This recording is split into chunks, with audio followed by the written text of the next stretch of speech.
Jadi ini banyak banget bolo-bolo yang nanya, Mas Hartono, ini aku kan mau lulus sekolah, kira-kira bagusnya kerja di mana? Kira-kira di mana? Daripada bolo-bolo penasaran, simak video ini sampai habis ya. Yuk, cus! Oke bolo-bolo, assalamualaikum warahmatullahi wabarakatuh. Ketemu lagi dengan saya Hartono di sini. Buat yang baru gabung, salam kenal. Buat yang udah stay di channel ini, terima kasih banyak udah stay di sini. Semoga sehat selalu, sukses menyertai bolo-bolo semuanya. Oke, di video kali ini aku mau membahas mengenai dunia pekerjaan. Karena banyak dari bolo-bolo ini yang mau lulus sekolah, entah itu SMP atau SMA, khususnya di sini nanya baiknya kerja kemana Mas, soalnya saya nggak bisa lanjut, nggak bisa kuliah. Untuk yang SMP tentunya ini belum cukup umur ya. Untuk yang SMP bisa mencoba kerja dulu di dunia kerja mungkin 1 atau 2 tahun hingga umurnya nanti mencapai 18 tahun baru nanti bisa mengikuti yang saya sarankan dan akan saya bahas. Untuk yang lulusan SMA tentunya ini udah umur 18 up ya. Tentunya bisa ada beberapa alternatif yang mungkin bisa bolo-bolo ambil. Di antaranya yang pertama, jika bolo-bolo mungkin nggak bisa kuliah, nggak punya biaya kuliah, jangan berkecil hati karena nggak selamanya yang kuliah itu sukses. Apalagi yang nggak kuliah. Mungkin bolo-bolo berpikir mau bekerja di Jakarta itu sama kayak pikiranku dulu dan sama kayak yang udah tak jalani dulu. Flashback ke belakang, waktu itu saya 2011an itu lulus SMK, langsung sebelum ijazah tak ambil karena nggak bisa nebus, saya kerja di Jakarta.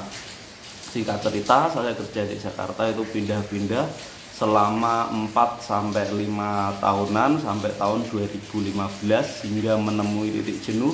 Ternyata di Jakarta ini nggak ada yang bisa dihandalkan, kecuali mungkin bolo-bolo itu bisa kerja di PT Bonafit. PT Bonafit pun tak pikir UMR Jakarta itu baru 5 juta ya bolo, karena dulu aku juga nggak kerja di PT yang Bonafit, aku cuma kerja nego dealer kayak gitu. Dapatnya apa? Selama hampir 5 tahun itu dapatku cuma sepeda motor 1, itu pun dari kredit sepeda Xeon itu. Terus saran dari Mas Hartono ini gimana? Bolo-bolo tak sarankan misal mau lebih baik untuk bekerja di luar negeri, tentunya di negara-negara maju. Mungkin banyak sekali pilihan negara maju yang ada kerjasama dengan pemerintah dengan program G2G. Kenapa kok harus G2G? Karena kalau program G2G itu terbilang biaya terjangkau. Beda dengan P2P yang programnya itu privat to privat, itu biayanya akan lebih mahal. Terus untuk G2G ini ada apa aja Mas? Ada G2G Jerman. Untuk Jerman ini nggak bisa ijazah SMA sayangi, karena perawat ini harus punya ijazah di 3 keperawatan. Terus ada G2G Jepang. Jepang ini bisa untuk bolo-bolo jadikan opsi, saya emang bolo-bolo suka Jepang. Untuk di Jepang sama Jerman sendiri aku kehidupannya nggak tahu seperti apa.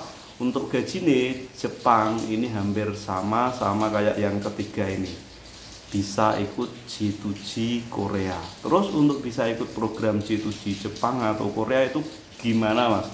Untuk bisa ikut tentunya bolo-bolo harus belajar bahasa, terus nanti ikut ujian untuk seleksi kayak gitu. Untuk Jepang sendiri ini di sana temanku juga ada beberapa yang kerja di Jepang. Gaji Jepang dan Korea di sini ini hampir imbang.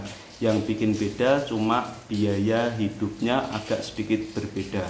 Kalau di Jepang ini biaya hidupnya relatif agak lebih mahal, terus potongan-potongan itu lebih banyak lagi bolo. Sebagai contoh, ada teman yang kerja di Jepang, bahwasanya di sana saat nganggur itu masih dipotong pajak, sedangkan di Korea nganggur yo wis nggak kena pajak kayak gitu. Selain itu juga di Korea lebih banyak yang menyediakan asrama, biaya hidup juga relatif terjangkau karena saya sudah pernah ke Korea. Untuk yang ke Jepang cuma cerita dari temen, Lek mungkin bolo-bolo bisa tahu atau pernah kerja di Jepang, silahkan tulis di kolom komentar apakah benar lek misal di Jepang itu biaya hidupnya mahal.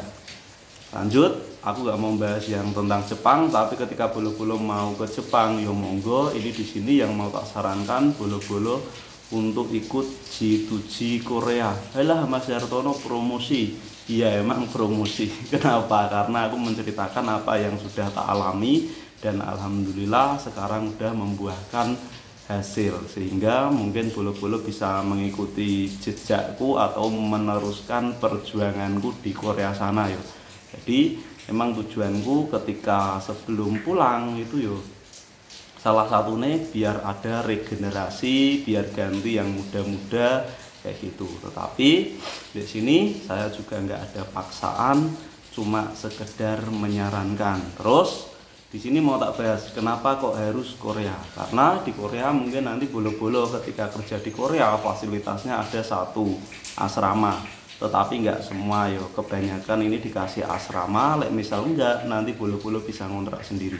Selain itu nanti ada fasilitas yang namanya makan, dapat makan. Selain itu nanti ada bolo-bolo dihandle dengan 4 asuransi wajib. Satu, asuransi biaya kepulangan atau guiguk biong bohong. Terus ada satu lagi, ini asuransi kesehatan atau yang disebut gonggang bohong. Terus ada asuransi yang namanya Kukmin Yonggem. Kukmin Yonggem ini asuransi uang pensiun, sama asuransi Samsung WJ. Samsung WJ ini untuk tejigem bolo-bolo atau uang pesangon. Terus di antara 4 asuransi ini mana yang bisa diterima oleh TKI Mas? Khususnya TKI Korea yang bisa diterima yaitu asuransi biaya kepulangan, terus asuransi uang pesangon, terus asuransi uang pensiun. Itu nanti bisa diterima. Lek untuk uang pesangon sendiri minimal bolo-bolo harus bekerja 1 tahun lebih di Korea. Lek untuk uang pensiun setelah bolo-bolo habis kontrak. Terus lek misal selain itu tadi untuk gaji sendiri di Korea untuk tahun 2024 ini udah menembus 20 jutaan UMR dengan kurs sekarang 11,7. Lek misal kursnya sampai 13 berarti gaji ini itu sekitar 22 jutaan, itu gaji basic belum dipotong pajak dan asuransi lain-lain. Kemarin saya terakhir kerja 2023, sak pahit-pahitnya sih waktu itu masih nerima 15 juta, yang pas kerja cuma berapa hari itu 12 atau 13 hari tok. Jadi disitu yo tak rekomendasikan. Intinya untuk biaya hidup bolo-bolo nggak perlu khawatir, karena di Korea itu ada ini temen yang dengan 200.000 udah bisa untuk hidup sebulan. Lek biaya hidupku sih berkisar antara 400 sampai 600.000. Taruhlah misal menerima kotor setelah dipotong ya, menerima itu sekitar 18 juta dikurangi 400.000 ya masih bisa nyelengi sekitar 14 sampai 15 jutaan sebulan. Itu udah istimewa banget bolo. Karena di Jakarta juga belum tentu dapat. Di Indonesia mau nyari di mana sebulan 15 juta. Itu kerjanya apakah lembur Mas? Gaji basic itu nggak lembur bolo. Jadi gaji basic itu kerja sehari 8 jam, Senin sampai Jumat kayak gitu. Terus misal nanti bolo-bolo ternyata di sana kehidupannya boros sak pahit-pahite, hidupnya visine foya, misi foya. Nanti bolo-bolo pulang masih ada yang namanya uang pesangon dan uang pensiun. Itu minimal paling enggak bolo-bolo itu dapat ya 250 sampai 300 jutaan. Walaupun enggak ya lumayan lah, dalam waktu 4 tahun 10 bulan minimal dapat 250 apa. Pokoknya gurih. Apalagi misal nanti bolo-bolo dapat pabrik yang bonafit, yang lemburi banyak, tentunya gajinya bisa lebih banyak lagi. Sebagai contoh, waktu itu saya juga pernah dapat gaji maksimal paling banyak itu bisa sampai 55, itu udah bersih bolo. Jadi tunggu apa lagi buat bolo-bolo yang mungkin fresh graduate baru mau lulus ini yo. Jangan sungkan-sungkan untuk ikut program G2G Korea dengan belajar bahasa Korea dulu. Untuk belajar di sini Bolo-Bolo bisa menempuh dua jalur, bisa mandiri, bisa lewat LPK. Misal mandiri, Bolo-Bolo tentunya juga harus ekstra keras karena tanpa pengajar belajar itu sulit. Lewat LPK, Bolo-Bolo bisa mencari LPK yang mungkin bisa Bolo-Bolo yakini. Diantaranya dilihat juga LPK itu biayanya berapa, paling penting terus transparansi nih gimana, pengajari berpengalaman enggak, terus dilihat juga kira-kira di situ nanti akan membengkak enggak biayanya. Untuk sekedar gambaran, Bolo-Bolo jika mau tahu untuk proses Korea dari 0 sampai terbang ini biayanya sekitar 25 jutaan. Nanti yang habis banyak ketika mau terbang ini toh. Jika Bolo-Bolo mungkin tertarik, bisa gabung di sini juga. Karena kebetulan saya sekarang buka LPK Bolo. Untuk info lebih lanjut bisa tulis di kolom komentar atau DM di Instagram atau mungkin di TikTok juga bisa. Nanti tak kasih rincian biayanya sampai detail. Mungkin cukup sekian video kali ini. Terima kasih sudah menonton sampai selesai. Sampai jumpa lagi di video-video berikutnya. Buat yang mau tanya-tanya, boleh tanya atau request video apa. Sekian, wassalamualaikum warahmatullahi wabarakatuh.